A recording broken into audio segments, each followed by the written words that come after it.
What is going on, everybody? Welcome back to the channel. Aftersound here, bringing you Splinterlands content every single day. We also stream right here in this channel every Tuesday, Thursday, and Sunday morning, so come by and say hello. All right, guys, I want to talk about land because we obviously got the Grain LP, and hopefully we'll get the prefix title soon, but we don't really know what's coming after that. And while I've said that, I understand why land has been somewhat deprioritized, and I agree with it. I think the team made the right choice. I do want to think about what are the things that they should focus on next, because it seems like 2.0 is very, very far off. And so I got to give a shout out to Firebolts, probably for the inspiration for this video. Firebolts recently left a comment that was not this thought exactly, but inspired this video, and just left a comment saying, like, I'm excited for when we can use card rentals on land. And so that got me thinking, okay, I don't know how difficult things would be. I'm not a developer, so I don't know the difficulty and the time frame for getting that up into the code. But in terms of focusing on that versus, let's say, getting all of the new resources, the buildings, and all that stuff, which I know is going to take a while, not just to develop, but probably to QA and everything. If there's a way to actually get usable rental cards on land, which is something people thought we'd have since the beginning, right? Or at the beginning. But, since land 1.5 and now 1.6 has been somewhat scaled down, that was just never anywhere really in the cards. But maybe it should be. And the reason that I'm thinking through that is because look at how cheap these maxed cards are. Now, these are your common reward cards, right, for Chaos Legion only, or we'll just say for Chaos Legion, the whole set. But you can see here at the bottom, these are the common reward cards, and they're going for literally bottom dollar, bottom DEC. I mean, 0.0001 DEC, or one penny, I should say, for maxed level common reward cards, right? These are max level, and there's thousands of them. 1,600 Pelacor Bandits, 1,700 Venari Heatsmiths, 2,000 Pelacor Conjurers. So these cards are super cheap to rent. And guess what? We don't even have 1,600 or 2,000 players in this game, right? You can see that just from the amount of people that are participating in Modern. So nobody's ever going to come rent these cards because there's no need for them. You already have them with the player base of 500 to maybe 1,000 players, right? And of course, there's some bots in Wild and all that. But, again, the bots don't, the bots probably own the cards because there's that many, right? My point with this is these cards have zero utility in the ecosystem right now. They're not being sold. They're not being rented. They're literally just sitting there at the bottom price, and there's no demand for them anywhere in the game. People aren't running. People have their accounts full, and they're not. We don't have that many bots running in the ecosystem or accounts that would need to eat these up.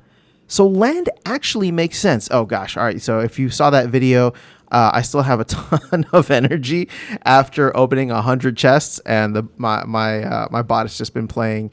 My bot has just been playing game after game. It was like over 100 energy, so it keeps popping up. But going back here, right? So let's just go back to card rentals. You can see just how many there are, and it's kind of absurd. Obviously, once you get into Rift Watchers and the core set and the promo cards, these start to get a little bit more expensive. But even still, let's take Rift Watchers out. Let's take promo and Rift Watchers out, for example. None of these cards are trading at over a penny, or not trading, but none of these cards are renting at over a penny a day. So here's the thing: the argument against this. And, I'm probably even contradicting the video that I just put out. The argument against this is that, well, nobody's participating in land anyway, right? So what's the big deal?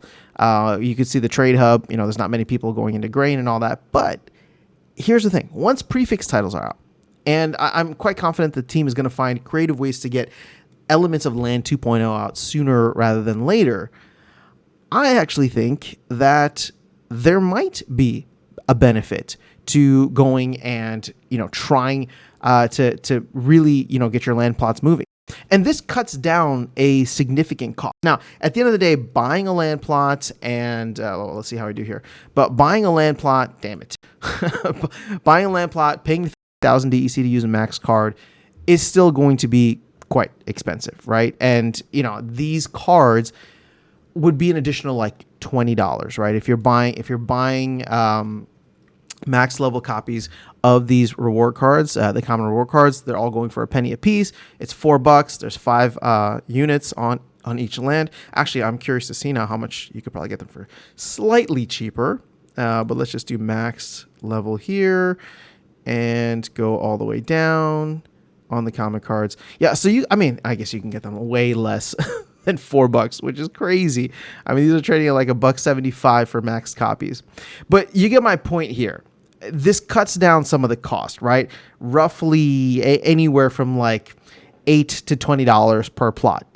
And for people who already, here's where it gets probably gets the most use case. Not for folks like me who would have to go out and buy land and buy the DEC. But if you own the land already and you're just not using it because you don't have the DEC and you don't have the cards, right? Let's say you have a region or 2 regions, or you have a tract or a couple of tracts. And we know there's many folks out there that are just, doing the bare minimum. Well, now all of a sudden your cost gets somewhat reduced in half, right? Well, I guess not quite half, but it does get reduced. You're still going to need the DEC, but you don't necessarily need to buy all those cards, which is actually a big mental block, I think, for many people, because they look at these cards and they're just like, why would I spend more on cards to own them, use them on land that's not giving me the returns anyway, and then I get saddled with these cards that may never have utility, solid utility in the future. Whereas if you can get around that and say, well, if I buy the DEC now, especially because DEC is below peg, you get people who think that, okay, well, I'll buy DEC now, I'll work my land, there's actually an upside. Then on top of that, I'm paying less than a penny per land plot to rent 5 different cards, right? Because again, those cards are trading at 0.0001. So you'd be doing 5/100ths of a penny. That's how tiny it is. 5/100ths of a penny to run a land plot with the cards rather than having to go out and buy them and take the risk of them losing their value even further. Right? And I know people are like, oh, the market's already down as far as it is. We're probably at the bottom. But guess what? We've been hearing that we're at the bottom for the last year or so, right? Since last summer, when a bunch of people started leaving the game, we've been hearing capitulation. So capitulation's not over. Capitulation may never be over, right? We have no idea where this is going, but it can always go lower. So you reduce the risk.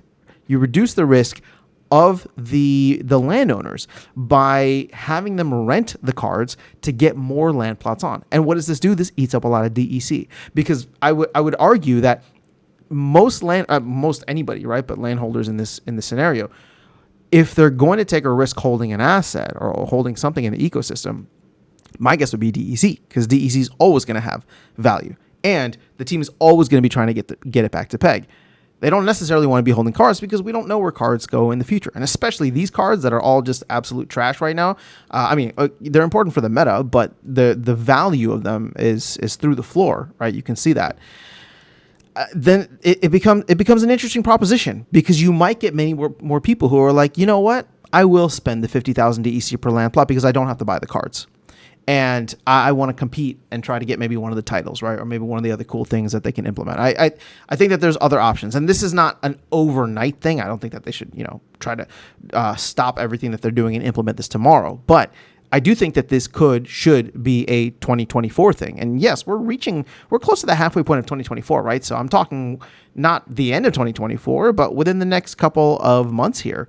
Maybe we'll call it like a Q3 thing. By end of Q3, it might be worth considering. If they get 1.6 out this month, right? Maybe some other elements.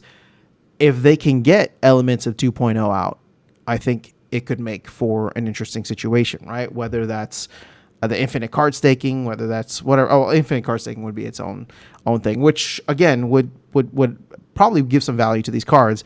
But at the end of the day, like that's all that I can think of.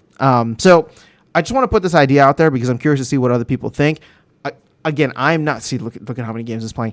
I am not a landholder, so I'd be very curious to know from the folks who do have lots of land if that would be something that would spur you to get more land plots online. If you didn't have to take on the risk of owning the cards and could just rent them for literally next to nothing, right? You take the risk of, getting DEC, and DEC's well below peg, right? 25 to 30% below peg. And so, yes, is there downside risk there? There is, but I think most people understand if you have a long enough time preference, meaning that you're willing to wait until a significant move in the market.